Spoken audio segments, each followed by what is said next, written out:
یہ چیز بھی ہے حدیث میں، صرف کتے کے حوالے سے خاص طور پہ حدیث آئی ہے کہ کتا جو ہے نا یہ ایک ناپسندیدہ مخلوق ہے، جانوروں میں ناپسندیدہ مخلوق، یہ ایک خبیث قسم کا جانور ہے، اس کو ناپاک کہا جاتا ہے بعض حوالوں سے، ایک تو یہ جو جھوٹے کے حوالے سے، اور ایک اور حوالے سے بھی اس کو ناپاک کہا جاتا ہے کہ یہ اس کو گھروں میں نہیں رکھنا چاہیے، اس لحاظ سے بھی اس کی ایک ناپاکی ہے، ایک نحوست ہے، گھروں کے اندر اس کو نہیں رکھنا چاہیے، منع فرمایا گیا ہے، اور فرمایا جس گھر میں کتا ہو اس گھر میں رحمت کے فرشتے نہیں آتے، دو چیزوں کا ذکر کیا ہے، کتا اور ایک تصویر، جس گھر میں کتا یا تصویر ہو اس میں رحمت کے فرشتے نہیں آتے، تو گھر کے اندر نہیں رکھنا چاہیے کتے کو، باہر رکھیں، اگر ضرورتاً پالنا پڑتا ہے رکھنا پڑتا ہے تو باہر رکھیں، دروازے پہ رکھیں، گیلری میں رکھیں، وہ چوکیداری کے لیے کام آتا ہے، گارڈ بن جاتا ہے اور حفاظت کرتا ہے، کھیتوں میں رکھتے ہیں لوگ، زمینوں پہ رکھتے ہیں، تو وہاں رکھ سکتے ہیں، گھر میں باہر گیلری میں رکھ سکتے ہیں، مگر اندر گھروں میں اس کو نہ آنے دیں، اس سے منع فرمایا ہو، اس گھر میں رحمت کے فرشتے نہیں ہیں، اس لحاظ سے بھی ناپاک ہے، منحوس ہے، کتے میں یہ نحوست ہے، اور جانوروں کے لیے نہیں ہے یہ حکم، کتے کے لیے خاص، اور سور کا تو آپ کو معلوم ہو تو خیر نجس العین ہے، اس کا حکم بالکل الگ ہے، وہ سب سے زیادہ غلیظ ہے۔ اچھا سور کا پھر یہ بھی سمجھ لیجیے، سور کے حوالے ضمن یہ بتا دوں، پھر میں کتے کے بارے میں مزید مسائل عرض کرتا ہوں، سور کے بارے میں یہ ہے کہ اس کا پورا جسم، پورا ایک ایک بال، وہ سب ناپاک ہے، سور کا حکم بالکل الگ ہے، اس کا ایک ایک بال جو ہے، ایک ایک رواں، وہ بھی ناپاک ہے، لیکن اب جن قوموں کے نزدیک سور جو ہے وہ بال پاک سمجھا جاتا ہے، وہ اس کے ساتھ رہتے سہتے ہیں، گھروں میں رکھتے ہیں، پالتے ہیں، اور وہ کھاتے پیتے بھی ہیں بہرحال، لیکن مسلمان سور کو نجس العین قرار دے گا، تو سور کا حکم بالکل الگ ہو جاتا ہے تمام حرام جانوروں میں۔ کتے کا حکم یہی ہے جو میں بتا رہا ہوں کہ اس کو دیگر جانوروں کے مقابلے میں اس حد تک منحوس قرار دیا گیا ہے کہ وہ گھر میں نہ لایا جائے ورنہ رحمت کے فرشتے نہیں آئیں گے، اور تصویر بھی گھر میں نہ لگائی جائے، اس میں بھی رحمت کے فرشتے نہیں، چاہے کسی بزرگ کی تصویر ہو، کوئی رشتہ دار کی، والدین کی، مرحومین کی، کسی بھی تصویر ہو، آپ نے اگر لگا رکھی ہے تو اسے اتار دیں، اندر رکھ لیں، یادگار کے لیے رکھنی ہے اندر رکھ لیں، باکس میں رکھ لیں، مگر اسے لگائیں نہیں، نصب نہ کریں۔ ہاں وہ تصویریں جو کسی چیز پہ بنی ہوئی ہوتی ہیں اور وہ چیز عام استعمال میں آ رہی ہے، پھر وہ رکھ دیا ہے، ڈبہ رکھا ہوا ہے، کوئی ریپر ہے، کوئی ڈبہ ہے، کوئی کور ہے، اس کے اوپر بنی ہوئی ہے اور وہ چیز استعمال میں آ رہی ہے، مقصد تصویر کا لگانا نہیں ہے بلکہ وہ چیز ہے رکھی ہوئی ہے، اس پہ تصویر ہے، تو اس میں وہ حرج نہیں ہے، اس کا یہ حکم نہیں، وہ ایک الگ چیز ہے، لیکن بہتر ہے اگر وہ خواتین کی تصویر ہے تو اسے ہٹا دیں، بار بار اس پہ نگاہ پڑے گی، خواتین کی تصویر ہے یا کوئی برہنہ تصویر ہے، بیہودہ تصویر، اسے ہٹا دیں۔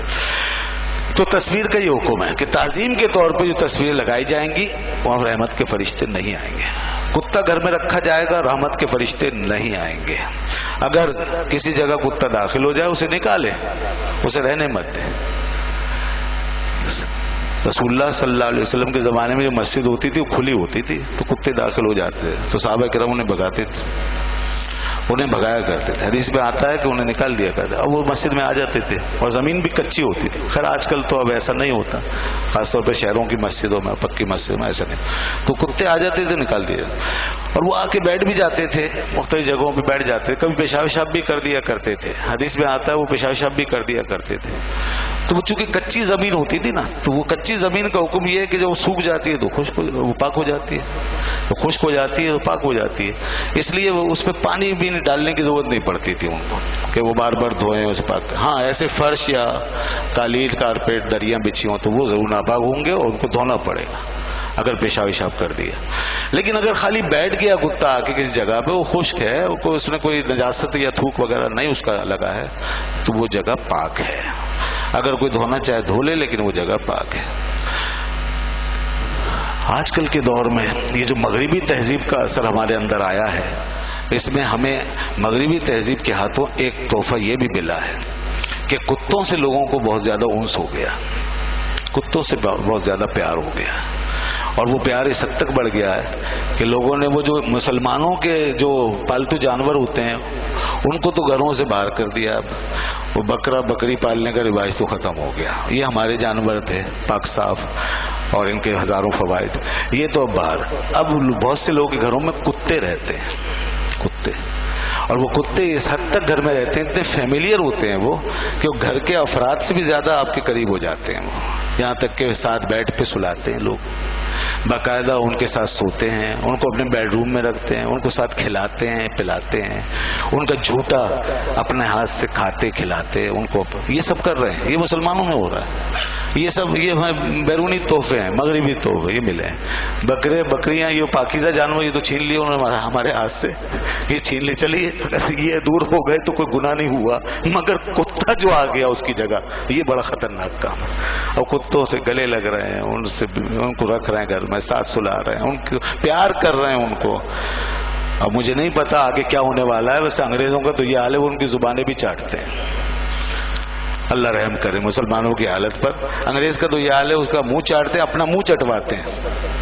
کتے کی زبان سے اپنا منہ چٹواتے ہیں، وہ چاٹتا ہے، ان کا برتن چاٹتا ہے، ان کا منہ چاٹتا ہے، وہ چٹواتے ہیں، وہ تو یہ کرتے ہیں، وہ ناپاک لوگ ہیں۔ اوپر سے تو آدمی صاف ستھرا نظر آتا ہے، خوبصورت ہو جاتا ہے، گورا چٹا نظر آتا ہے، صفائی ستھرائی سب، لیکن یہ جو اندر خباثت ہے، یہ خباثت کہاں جائے گی؟ یہ وہ نجاست ہے، وہ خباثت ہے کہ جو انسان کے سارا کچھ اندر کا معاملہ خراب کر کے رکھ دے۔ تو ایمان تو پہلے ہی نہیں ہے ان میں، اور کوئی ایمان والا اگر یہ کام کرے تو اس کی ایمان کا نور ہی تباہ ہو جائے گا، اس کی تو روحانیت تباہ۔ تو یہ سراسر ناپاکی و غلاظت، تو وہ تو یہاں تک پہنچے ہوئے ہیں۔ تو خدا کے واسطے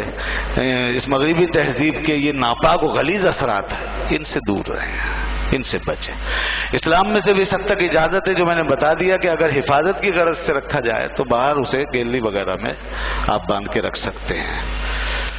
اور اس کے علاوہ آگے ذکر آئے گا، حدیث آ رہی ہے کہ کتے کا شکار اگر کتے کو سدھایا جائے اور اس کو سکھا کر کے تعلیم دے کر شکار کی تربیت دے دی جائے تو قرآن میں بھی اس کا ذکر ہے، حدیث میں بھی، کہ اس سے شکار جو ہے وہ حاصل کیا جا سکتا ہے، شکار کروایا جا سکتا ہے، اس کے بھی کچھ احکام ہیں وہ آگے بتائیں گے۔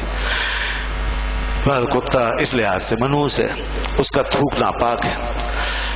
اچھا بلی کا کیا حکم ہے؟ بلی بھی حرام